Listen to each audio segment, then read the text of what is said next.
બધું જતું કરવું પડશે. ઘણું બધું મેળવીશ અને ઘણું બધું એવું હશે કે જે તારા અને મારા જીવનમાં બદલાવ લાવશે. પણ મમ્મી, અત્યાર સુધી હું પપ્પાના પ્રેમથી વંચિત રહ્યો છું અને આ પૈસા પામીને હું શું કરીશ? નથી જોઈતો મારે આ હક. બેટા, વાત પૈસા અને હકની નથી, હકની છે. જ્યારે એક સંબંધ જોડાય ને ત્યારે એની સાથેના રહેલા દરેક સંબંધ જોડાતા હોય છે અને જ્યારે એક સંબંધ તૂટે ને તો એની સાથેના બધા સંબંધો તૂટી જતા હોય છે. બેટા, ઘર અને પરિવારની સાથે માત્ર અટક અને નામ જ તારી પાછળ નથી લાગ્યું, પણ ચિરાગ અને ધ્વનિત જેવા ભાઈઓ તને મળ્યા છે, તને તારા મોટી બા મળ્યા છે. બેટા, હું તો આખી જિંદગી એકલા જીવી છું, એટલે જ હું ઈચ્છું છું કે તું તારા પરિવાર સાથે રહે. અને પપ્પાએ જે તારી સાથે ખોટું કર્યું છે એનું શું? ખોટું તારા પપ્પાએ નહીં પણ મારા પતિએ કર્યું છે અને એટલે જ હું નથી ઈચ્છતી કે એમની સજા મારા દીકરાને મળે. અને બેટા, આપણી સાથે ખોટું થયું છે તે એ લોકોની સાથે પણ ખોટું તો થયું જ છે ને. મમ્મી, હવે તો મને માત્ર મોટી બા પર વિશ્વાસ છે કે ચોક્કસ કોઈ નિર્ણય લેશે.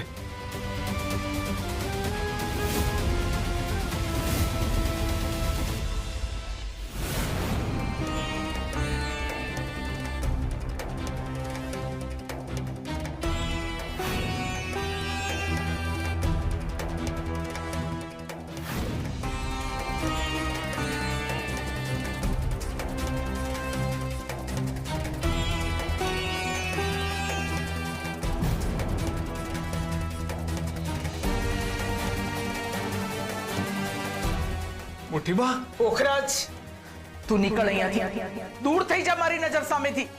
મોટી બા, જો માં દીકરાને આ રીતે દૂર કરી દેશે તો દીકરો પોતાની તકલીફમાં માના ખોળામાં કઈ રીતે માથું મૂકી શકશે?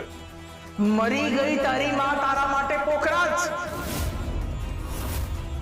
મોટી બા,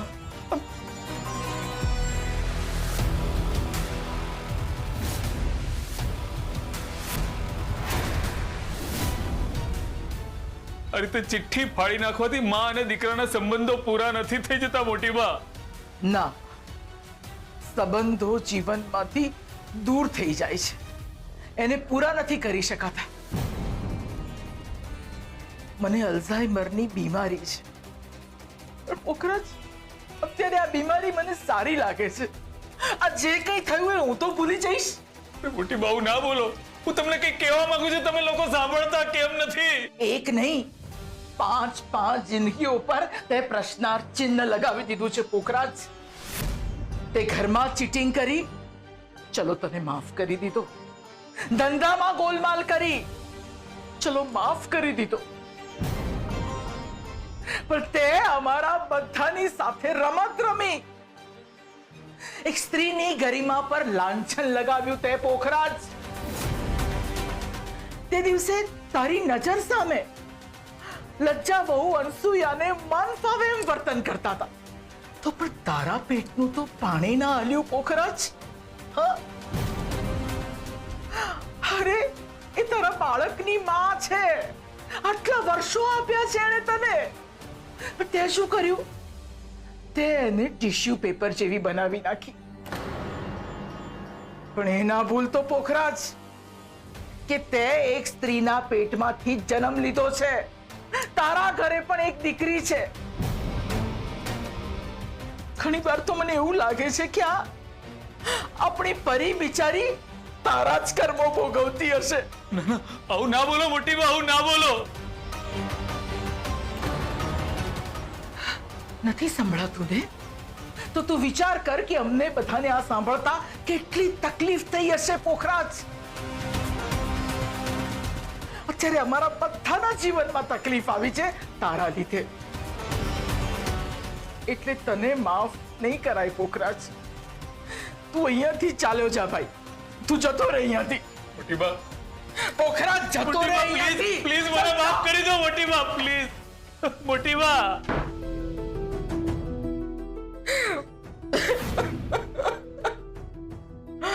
આવું કેમ કર્યું તે પોખરાજ? આવું કેમ કર્યું તે?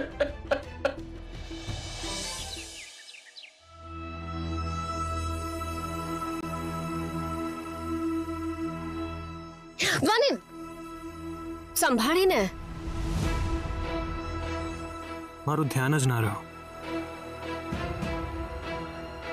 મને ખબર છે કે અત્યારે તારું ધ્યાન શેમાં છે. પોખરાજ અંકલે જે કર્યું એ હું સ્વીકારી નથી શકતો, તો પછી ચિરાગભાઈ અને પરીનું શું? મને તો લજ્જા આંટી વિશે વિચારીને બહુ જ દુઃખ થઈ રહ્યું છે. કાશ હું આ બધું બદલી શકતી. આજે સવારે અહીંયા આવતા મને આયાન મળ્યો. હું તો એની આંખમાં આંખ નાખીને જોઈ જ ના શક્યો. મને એમ લાગ્યું કે પોખરાજ અંકલે એકલા નહીં, આપણે બધાએ એની સાથે કંઈક ખોટું કર્યું છે. રૂપ પણ મને આજે કહેતી હતી કે ઘરમાં આટલું બધું ચાલે છે તો આજે તમે ખેતરે ના થાવ. પણ જે થશે જોયું જશે. હવે આ કસોટીનો એ પડાવ છે જે આપણે બધા જ મોરચે એક સાથે લડવાનું છે. પણ સરગમ, આ બધું ક્યારે ઠીક થશે? સમય આવશે ત્યારે. તું જો ને, આપણા જીવનમાં પણ તો અંધારું હતું ને, પણ પછી રૂપ આવી. એવી રીતે સમય જ રસ્તો બતાવશે. એમ પણ જ્યારે પરિસ્થિતિ પ્રતિકૂળ હોય, કશું ધાર્યું ના થતું હોય,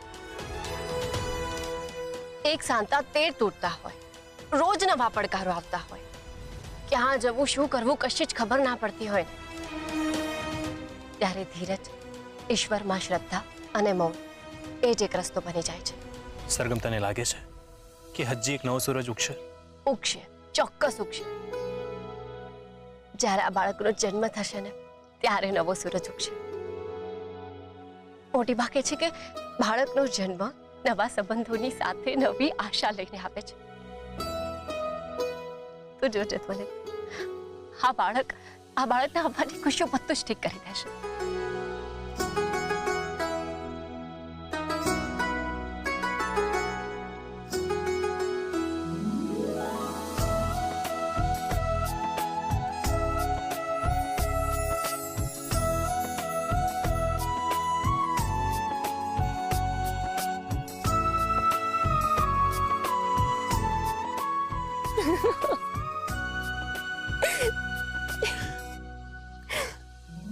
સરગમ, તારી વાત સાચી છે. માણસનું કંઈ પણ કરેલું ફોકટ નથી જતું.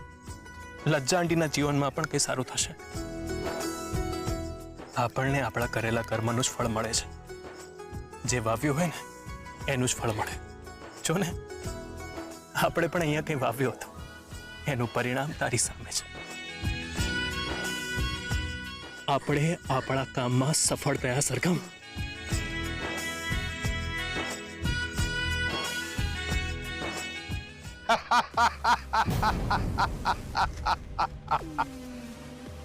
વાહ! ચાલો મિત્રો, પાક લણવાનો છે. આ ખેતર ઉપર મારો હક છે. આ ખેતર મારી પાસે ગીરવે છે,